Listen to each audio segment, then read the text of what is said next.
Thanks everybody for being here. For those who don't know, my name is Colin Fair. I'm a faculty member in the Department of Behavioral Sciences at UAGC. We'll be serving as a co-chair for this session along with my colleague Mick Holliday, who's our program chair for the sociology program. And our role as co-chairs, as I'm sure you've kind of figured as you've attended other sessions, is to make sure we have a great experience. So which means we mostly need to get things rolling and then get out of the way. So a couple of housekeeping things before we jump into this session. Just a reminder, it will be monitored and recorded just to make sure that we have the best quality possible. So please ensure that your microphone's muted throughout the session unless the presenters invite you to speak and participate in that way. I know that there will be opportunities for interaction in this session in particular with some Q&A in the chat and throughout. So definitely feel free to engage in the chat and pose some questions and be involved that way. If there are any, we haven't seen this yet, but any AI companion or other AI recording devices that pop in here, we'll make sure that we remove those, and the recording of the session will be available on the Summit website after the Summit concludes. So with that, we are pleased to welcome you to this presentation, which is titled A Culture of Care Spotlight, Supporting Military Affiliated Students. So our panelists today in this roundtable discussion are Dr. Dan Augusto, who's a faculty member in the Department of Behavioral Sciences at UAGC, Dr. Jackie Kyger, who's a faculty member in the Department of Education and Liberal Arts, John Aldrich, who's our Senior VP of Military and Academic Partnerships, and Richard Coleman, who's a faculty member in the Information Systems Management program. I hope I got all of that right, everybody. So I will turn it over to our roundtable panelists. Thanks, Colin. We didn't rehearse this, but I think this is pretty easy for someone with our background. We're all here today to talk about the culture of care. And I have to just take a side note. When I first came on board 2 years ago to the University of Arizona Global Campus, I heard about this culture of care thing. It was just getting started. I think it might have been a year into it. And, I didn't dismiss it, but I kind of dismissed it. And I thought, well, this is just, about providing good customer service, right? And so I just, when I looked at it, though, I had to really kind of dive into it because I've presented on it a couple times from a retention standpoint. I have a presentation tomorrow I'm doing with a couple folks on retention. But I was kind of dismissive of it, like I said, when I first came on board, and then it slowly grew on me the more we started. And I started seeing real results in our efforts from an institutional perspective. And I would just like to say what culture of care is not. I thought it was a buzzword when I first came on board, but it really is the foundation of how we support our students, and especially those with near and dear to our heart, those with a military background. We've created a community grounded in trust and belonging, where students are seen and heard and supported in every stage of their journey. We're not perfect, but we do make an effort along this whole path. We know that academic success, it doesn't happen in a vacuum. That's why we've invested in this culture that helps students grow and learn. This culture, is there a framework to it? Yes. This culture is made through real tangible support systems, dedicated military teams, whether they're advising or enrollment, or whether they're on the personnel side of the house. We have green zone trained staff. We might get into that a little bit today. Flexible courses, we have 5-week undergraduate, 6-week graduate courses, and a ton of accessible online resources. And the result is what we're seeing, and we're really starting to see the fruits of our labor, is higher retention rates, greater confidence with staff and students, and improved degrees completion. Our military degree completers are improving every quarter. So it's really helping them keep. It's more than just a buzzword, more than just keeping students enrolled. It's about helping them thrive. And with that, I'd like to kind of open up some questions for our panelists, and I'll jump in at any point too. I'll start with we in higher ed. There's always a lot of policies, right? And there's always a lot of policies that are created to impact students, right? Students, how they operate, how they learn. But from your perspective, how do institution policies impact military students' ability to persist and complete their degree? I mean, the first one I thought of, when, if you work in the field with military students or back on the campus with military students, so to speak, a lot of them want, they bring a significant amount of military credit from some great military schoolhouses and experiences they've had that's been evaluated by the American Council on Education, or ACE, and how institutions evaluate that credit and accept it and apply that military credit is really critical. I can remember, when I got out of the service in 1986, I went to the University of Rhode Island, and the dean kind of took a magic wand in an old book and said, it looks like your military service was worth around 14 semester hours, and they gave it to me in elective credit. And I was really happy about that, right? So that policy was the dean's policy.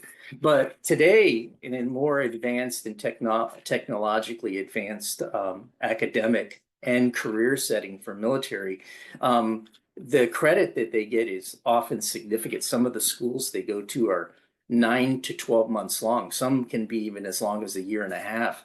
And some of them are taught by major universities throughout the country. So applying that credit is super important, not just to the elective area, but to a core area, whether it's a leadership program, supervision, management. That's really important. But I'd ask the other panelists to weigh in on what you think, what institutional policies we might have, or other policies that you can think of that really helps a military student's ability to persist and complete their degrees. I can go. I was sort of in the military. I was Air Force. So my experience in that's another. So if y'all aren't exposed to the military, we tend to jab each other and make jokes and stuff. And that was beating other people to the punch. So my experience in the Air Force was actually, I was getting ready to PCS to another base, which is transfer to another base. And because my school that I was going to had the policies available and you could tell what was going to transfer well in advance, I was able to actually go for my last maybe 6 months before I transferred and actually take a bunch of CLEP tests and whatnot. And I was able to see what score do you have to get on that CLEP test and what does it count for, and apply that to what courses I would need to take for the program that I was planning to go to. And so what occurs to me is that just the fact that you have the ability to find the policies and get the information at UAGC is super valuable for any veteran, because there's gonna have to be some continuity going from base to base. And a lot of times you're only at a base for 2 years. And so just having that ability to plan that out and get that information ahead of time and plan for the long term, that was super useful for me. I don't think I would have gotten my undergrad had that not been made available to me, that information. Yeah, being able to transfer like that is, and being able to apply that while you're moving. Back in the day, people stop and start all the time, or pause their education, right? And so it's harder for a military person to complete that. And let's just say an adult learner. But stopping and starting, having to start over and go to a new system now with online learning, and the types of tests that you're talking about being universal has really lent from a policy perspective has helped students complete their degree in a more time, even though it takes like 9 years to get an associate degree for military members on average. It really does improve. Jackie, I see you have your hand up. Absolutely, John. A great lead in. Took me 6 years to get my 2-year degree when I was on active duty. Hi, everybody. I'm Dr. Jackie Kyger, retired Chief Warrant Officer in the United States Coast Guard, 20 years. Absolutely loved it. I'd probably do it again if they let old guys do it again, but they don't. So here I am as a faculty member. So I'm looking at this through the lens of faculty. And when we think about what our policies are, institutionally wise, we have requirements in the course for our students. It's been my experience that our military affiliated students. And the big sliver of that, when we look at who is doing what within that military affiliation, that largest percentage is our active duty component. So we led, I believe my comment to Colin was, standing on G, waiting on O, let's go. That is exactly our active duty military affiliated student. They want to know what the rules of engagement are. We're going to call it policy. They're going to call it the SOP, the standard operating procedure. Tell me what I need to do. I'll meet with students. Inevitably, I can pick out if they're only posting when they have to post, which is Thursdays for that initial post, and then they post again on Monday. It's not because they're not wanting to participate. It's because we told them you have to at least post by Thursday and you have to at least follow up by Monday. And so when I reach out and talk to them, I'm like, hey, great response to your peers. I'm just curious why you're not in here sooner. And they're like, that's not what the rules say. The rules say I have to be here at such a time. That is exactly who are standing on G, waiting on O, military affiliated active duty component is doing that. So as an example, they want the policy. They want to know. They're high stream, low drag. They will visit with you. They have personalities, they have hobbies, they have all of these things after they know the rules of engagement. Thanks, Jackie. That's really important. Appreciate it. Anyone else? Richard, do you have anything you would like to add on that? Yeah, John, thanks. Everybody, I'm Richie. Had the honor of serving for just over 30 years as a United States Marine. I transitioned about a decade ago. And throughout that time frame, I did a lot of consulting, different industries, and was recruited to UAGC. And the tipping point for me to serve here was the culture of care, along with the opportunity to meet those that I would work with and work for in a particular conference we attended back in New York City. I was really moved by this authentic culture. Unlike, the impression John had, for me, it was truly rich. And I just want to underscore the importance of what I've learned is that my experience as an active duty Marine transitioning, serving as a consultant, I really grew to understand that I was truly leaving one culture and trying to map my way into a different one. And I did know it at that time. So I think the importance of our policy, begins with who we are as an institution, our culture, our ethos by which we serve. And I can't tell you how impressed I've been with UAGC because of the deliberate intention of making this authentic. So for everybody that's joining us, all the participants, I want to thank you because it takes all of us. And I just want to underscore, what's been touched on by Dan and by Jackie. As we go through our courses, as we instruct, you're going to find that you've got active duty. We had a commencement ceremony from the Department of Tech Studies back in November, a virtual ceremony, in which we had the honor of having our keynote as Major General Charles Bolden, who was the former administrator of NASA. But one of those graduating who joined in with us was an active duty Marine who was on deployment from Norway at the time. He was stationed in Miramar, but in Norway, joining us for the ceremony. And you may find that the deployment schedule of your active duty students warrants a little flexibility in terms of deadlines. So I just want to underscore that Jackie talked about the policy and the rules of engagement. Be mindful of the actual schedule that your students are undergoing, the active duty, and I think providing that flexibility became a huge draw, a huge advantage, if you will, for UAGC. Just having a kind of a common sense approach, understanding here are the curveballs being thrown at some of our active duty. In terms of policy, I feel like the flexibility that Dan talked to is very, very important to promote.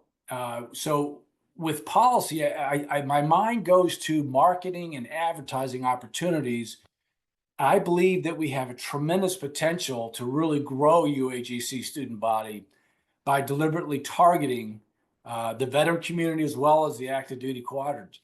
So with that said, I'll turn it back over to you, John. Thank you. Hey, thanks, Richard. That's a great segue into our second question, which is what role does flexibility in online education play in a military student's success?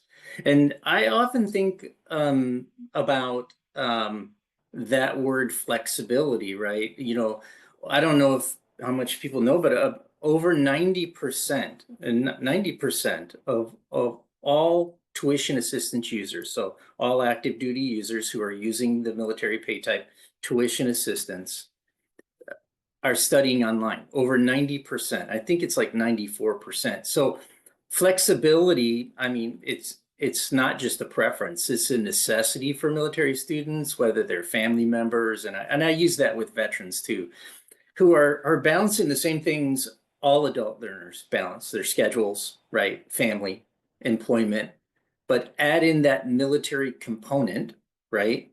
And flexibility is paramount. So I'll just turn that over to anyone else that wants to add on to that flexibility thing. But Richard, thanks for the feedback on it. I'll go since we're going in a circle like this. One thing I was going to say with the flexibility was going back to Jackie's point about how literal military types tend to take things. On the flexibility side, my experience is that they won't necessarily even think to ask for flexibility because you're so used to it being this is the rules. So it may be on us as instructors and advisors and whatnot else to actually proactively tell them that, give them that whatever information there is to that they might not think to ask. That's a great point. It's hard. It's right. It's hard to convert from that chain of command mentality to a, you know, your self-directed research, right? Yeah. That's awesome. Yeah. One last thing is I want to mention the families of the military. These people go on deployments or even extended training, and I've got so many stories of family members that basically have all the kids. They're trying to go to school, and maybe they had to relocate to another area for some support, or they're at the base by themselves with their family trying to do a job, have kids, and go to school online. This is part of that as well. So I wanted to point that out as well. A lot of the things we're saying really do heavily apply to the spouse's significant others. It does. Thank you. I've never had a military affiliated student. I've never had a military affiliated student say, "Can I give me, save me some?" They don't do that. Yeah. They find out what the rules are. Yeah. They abide by the rules. I put in the chat, I had a Marine. You know, deployments move on bullets and beans. And I had a Marine who was in the cooking community in his specialty. And in my 6-week course, he had to go take care of business 3 different times that required him to forward deploy somewhere. And I usually only heard from him after he returned. He never told me where it was he was going. And that's okay. I just want to make sure he's okay and he's getting his work done. And then I had a student, you know, missing.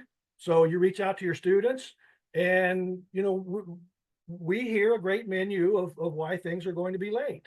And I had a student, I reached out, I finally heard back from him, and he says, "Well, I'm sorry, but the satellite internet that I was using here in Afghanistan was blown up." So to Richie's point, be flexible, because there's many a good reason that you may not even begin to fathom that's going on in that life. And especially, again, not to focus on one group within the military affiliated, because to Dan's point, all those soldiers, sailors, Marines, and Coast Guard and Space Force, they all have family in some form or fashion, and it affects all of them. So flexibility wins. Yeah. It does. One of my you know, I could tell 100 stories on how we can be flexible or how we have been flexible. But one that comes to mind recently, I had Jason Fudge. Jason works for us in the southeastern part of the United States, and Lejeune and Fort Liberty are 2 of his bigger bases, and Charleston Air Force Base. And he had a service member call him, a Marine, who is going on a MEU. What is that's Richie, what is that again? Marine Expeditionary Unit. Yeah. Yes. Good job, John. Thank you. MEU. And well, he didn't know that, right? So he was the backup, and apparently someone 24 hours at that time was taken out, and he got plugged in there, right? So in 24 hours, this kid was signed up for a course, and he looked pretty stressed out. And Jason said, "You know what? I got this. I'll take care of everything. You just take care of your deployment and get ready to go, and don't worry about anything." That's flexibility, right? On the fly, right? He took care of everything. Contacted his professors, contacted all the people on campus that needed to know to shut that down, whatever he was doing, and make sure that his tuition assistance wasn't processed, all those things that are necessary. So that's flexibility in real time. Got a couple more questions here for you. Before I do though, Colin, I saw a couple questions, or one question come in the chat. Do you want to handle those now, or do you want to handle those toward the end? Yeah, whatever you want. You can take them as they come, or we can leave time at the end. Let's see. I think welcome to session. I think this is from Marie Henderson. Marie, I've never met you. Are there any specific policies that impede military students' progress on their degrees? I think I'll let some academics. I'm just a student services person. I'll let the academic folks. I can talk about a few policies, but I'd like to hear from an instructional standpoint what that looks like. What are there any policies that we have that you've noticed that stopped people from completing their courses? There may be, again, in the classroom teaching students who show up, but I do know, again, that deployment factor with a lot. Think about that for a minute. You have a plan to go to school, and you're at your home, you're doing what you're doing. Then all of a sudden your job is moved around the world for a certain amount of time. So there could be something, and I don't know that it's necessarily academics, but I've heard it come up before about being persisting through one's program of study, and you might have a hiccup that affects how you're receiving your military tuition assistance, which I think specifically is that active duty tuition assistance that they may be using. That I know if something happens and you have to drop that course, that could impact future opportunity within that active duty tuition assistance component. And I don't know if that made sense or not. And if there's anybody on the call that understands it so much better than I do, please chime in. I know there were also GI Bill considerations as well. If some schools were, and John, you might be able to talk about this more than me. I know there were some schools that with the old post 9/11 GI, as many hours is full time, and it is face to face, and so you get the full amount. And another school would identify to the letter of the law differently, and so that those kind of would create barriers where a student will find themselves having to go to a different program because they interpreted the rules different. They gave full time as being something slightly different, or face to face as being something slightly different. So there's those impacts as well. Thanks, Dan. I'm going to let that one go. I wish Conan Stanley were on the call right now from the benefits side. That's a tricky area for me. So, but I think you answered it well. I want to move on to, if it's okay with you guys, move on to trends. What trends have you observed in the transition from military service to higher education for our students and for yourself? And how has your approach evolved to meet those needs? I was trying to think on this question. The one trend that I've seen is an increasing amount of military, active duty military, and veterans pursuing advanced degrees. We have more people using tuition assistance for graduate programs than they ever have. In fields, everything's so career focused. If you look at that educational pendulum back in, the 60s, 70s, it was liberal arts programs, maybe before that. Now it's kind of swung over to this side where everything's career and workforce development focused, but they really are. I mean, they're trying to apply their military credit at advanced degrees even. You go to the Intel Schoolhouse Fort Huachuca. If you go through the captain's career course, for example, you can get about 9 to 15 hours of graduate credit applied to. It depends on the graduate program, of course. But they're looking in that national security area of graduate programs, cybersecurity, IT, homeland security. And this isn't a national security thing, but leadership is huge in the military. I mean, the Sergeant Major's Academy for the Army has even created through the Army I think it's the Army University, or is it Army War College? I can't remember. I get Air University mixed up with that sometimes. But they have created a bachelor's degree completion program for sergeant majors who go through the academy. And it's pretty unique to have that. And so a lot of them are applying credit and then moving on to a graduate program. So that's one of the trends I think I've seen in the past. If anybody else have anything on that? I've noticed a trend that Richie's not talking much. Typical Marine. He's a listener. Well, I completely agree, John. I got out in 2005, and I had just finished my bachelor's degree, and it was in when I finished it using tuition assistance, and people looked at me like I had lobsters crawling out of my ears because I was enlisted with a bachelor's degree. Now it's like the same people that I was in with back then that got near retirement. They were masters, E7s, E8s, E9s, and these people had master's degrees, and it was kind of common. so yeah, I definitely agree with you. Yeah. So I mean, there's also along that lines, we talked a little bit about at the beginning of this discussion about military credit, and they have an increased interest in maximizing their educational benefits that they earned in the military. And I mean, I think of an example. You have more and more services, military services, creating degree programs. We have now about a 3 or 4 year old program at the Naval Community College. They're trying to stand up. We've already had the Community College of the Air Force. That's another degree completion program. There's a couple bachelor's degrees out there now. I talked about one of them earlier.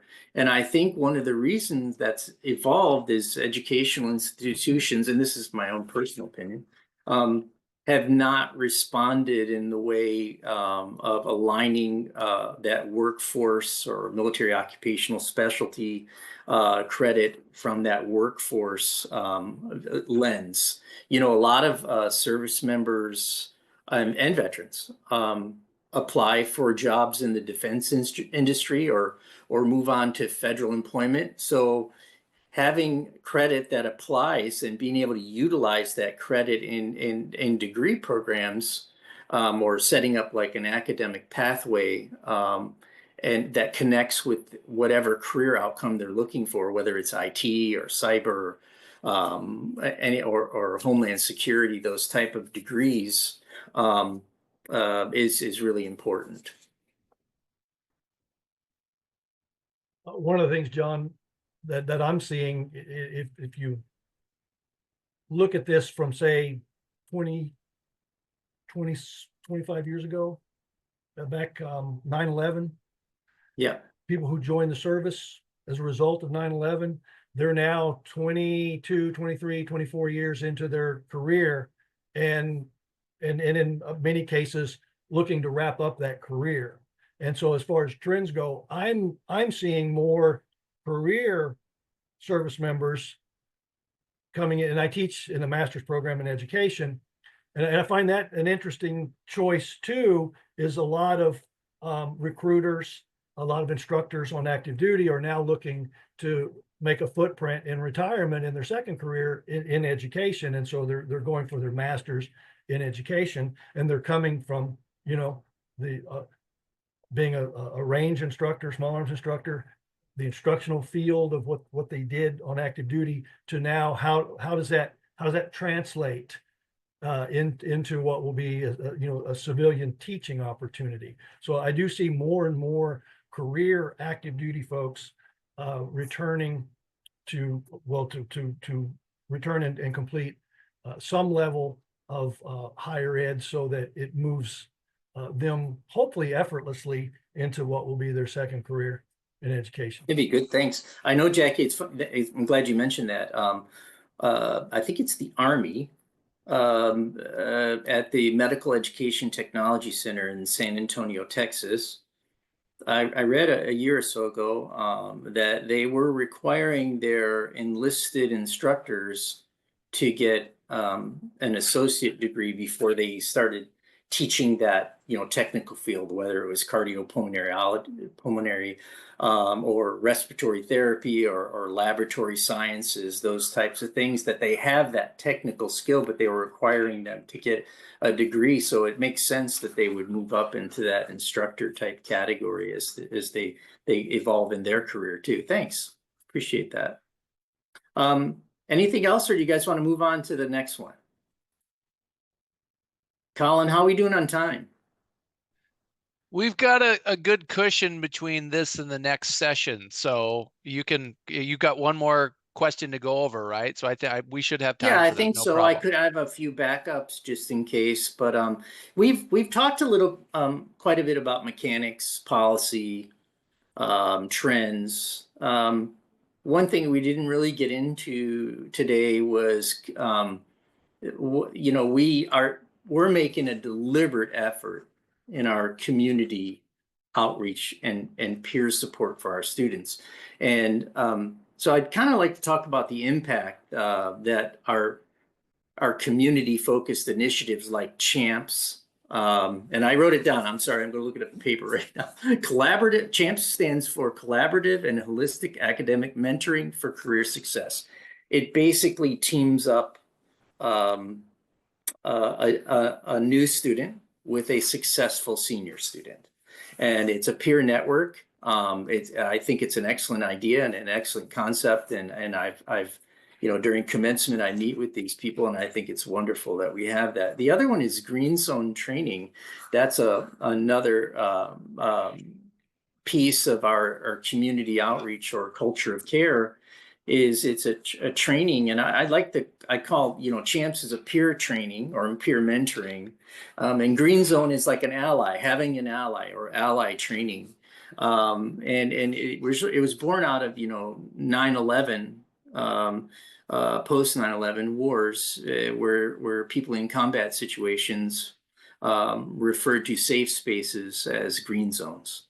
And so we have that green zone training, and anyone, it's open to the public, anybody can take it. But I'm trying to think, you know, what are some of the impacts that, like CHAMPS or a green zone training, that helps students succeed? Don, I raised my hand because I want to do a shout out, having been a founding faculty member of the Student Veterans of America Association here at UAGC. That's a great organization. And it's an organization that is specific to the student we're talking about, that military affiliated student. And it has leadership opportunities. Our past president attended their Leadership Institute.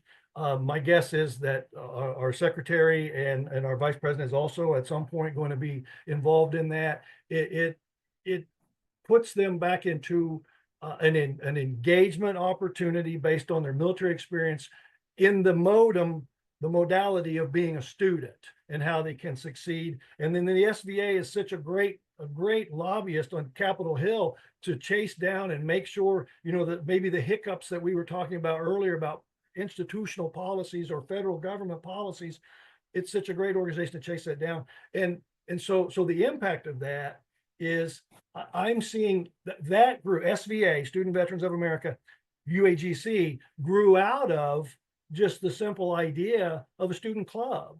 And so it went from a, hey gang, wouldn't it be nice if we got together collectively and we're a, you know, military affiliated club and lift each other up that way, to now being a part of this formal organization of which they can participate every year. NatCom is in January. There's regional summits all across the United States. And a lot of these things, the regional summits are free. You just have to be within a driving distance to go to them. So I can't say enough about that. And I'm proud to have been, like, say, part of the faculty that helped put that together back when it got. Yeah. Thanks for starting that too. It's really blossomed and grown, and it continue to grow. Richard. Thanks, John. I'd like to share that I had tremendous success as an active duty Marine, as a commanding officer. So think of a commanding officer as being like a CEO or a president of a company, through the mentorship model. So the mentorship model was a very formative, very effective way for us to improve the sense of unit cohesion, to improve the orientation of new joins, to improve one's performance. And like any program, you can have kind of the unintended consequence of a kind of a check in the block type administrative dimension to a program. But if you really think about it, you know, the opportunity to really make connections, to really have a meaningful impact upon one another. So I just want to underscore the potential of CHAMPS. I really believe in it. So two thoughts to ponder. I shared in the chat. One is seek to elicit the leadership role of your military students to promote that active class engagement. And the second is in terms of, you know, achieving some of UAGC's strategic goals, seek to uncover that sense of personal purpose, to promote resilience in completing one's degree program. So with many of our military students, they're busy. You know, they've got families, they're deployed. And here's another stressor. I've got this academic dimension to my life that's creating these deadlines and all that. If you can really tap into that sense of personal purpose of why are you doing this, it can help build that resilience along with the mentorship that will help us all be more successful. Thank you. Thank you, Richie. I agree with you guys on the CHAMPS peer network. Mentoring is phenomenal.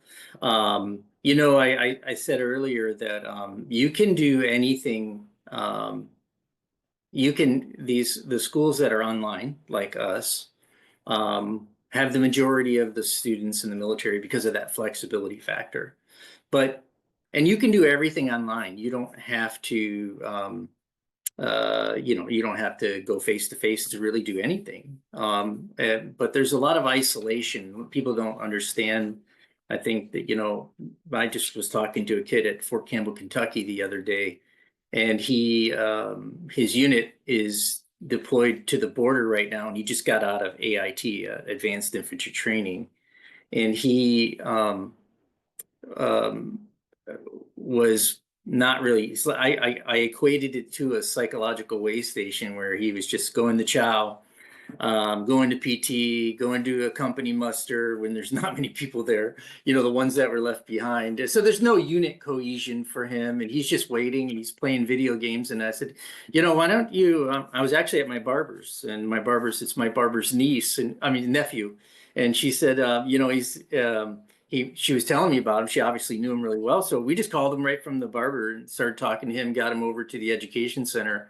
Maybe not to take classes right now because he's so new, but to get started and find out there's more out there than just sitting in his barracks room, isolated. And so from that perspective, you know, that leads me to my next thing, that we talk about things that we do as a university, and I'm so glad we invested in it, or I wouldn't have a job.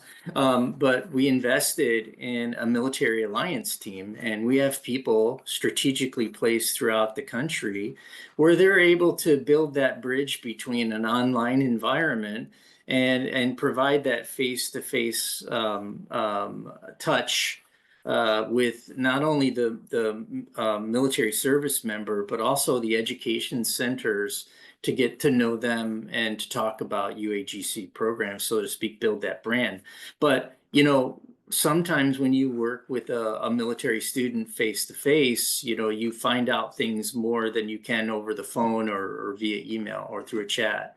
So that's just some of the things that impact. But thanks for all the input. And I agree with you, CHAMPS and green zone training that we provide to our faculty and staff is invaluable. So, I mean, I just think about, you know, this culture of care is is really, I don't know how to quite put it in the words, but build it's an intentional, so we're building a community with intentionally.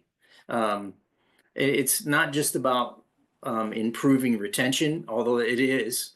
We're building a student experience that reflects them, right? Their service, their resilience, and our shared goals. So with that, I'll open it up to anyone else, or anyone have any questions, and then turn it over to Colin to close. I did put in the chat the link to the Green Zone training. If you are Thanks, a faculty Jackie. member or in some capacity student facing, and it's even, you know, if you're a student and want to check it out, you can, because it's free for all, open for all. And I can't say enough about it. It's going to open your eyes to a lot of information that you may not have considered when we think about the military affiliated student. And, you know, I was in the Coast Guard for 20 years. I did rescue work for 20 years. In the field of education, I'm still doing rescue work. You help students help themselves by giving them the tools they need to be successful, just like we did on active duty. You give them the tools to be successful. The same thing here, set them up for greatness. You'll learn so much. I promise you, you'll learn so much from that Green Zone training. You won't regret it. That's awesome. Thanks, Jackie. That's a great plug.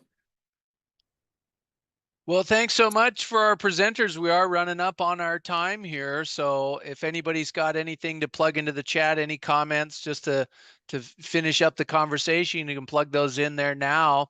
But yes, thanks again. This was fascinating. A lot of reflection for myself and thinking about, I don't have any military background myself and not really even been around much of it in my family, but I see so many students who do. And it's very, very helpful to have these ideas on how to support them best, especially the flexibility thing. I mean, the TDY, and they're like, wait a second, you just got deployed like yesterday, but class just started. And so lots of great things to think about. So thank you for sharing those. And thank you everybody for attending. For our audience members, hopefully you're enjoying the summit. We're rounding it out here, almost done with the end of day one here. So catch the final sessions here after this. We can plug a link into the chat where you can find those. But on behalf of the Department of Behavioral Sciences at UAGC, thanks again for coming. Enjoy the rest of today, and hopefully we'll see you tomorrow as well.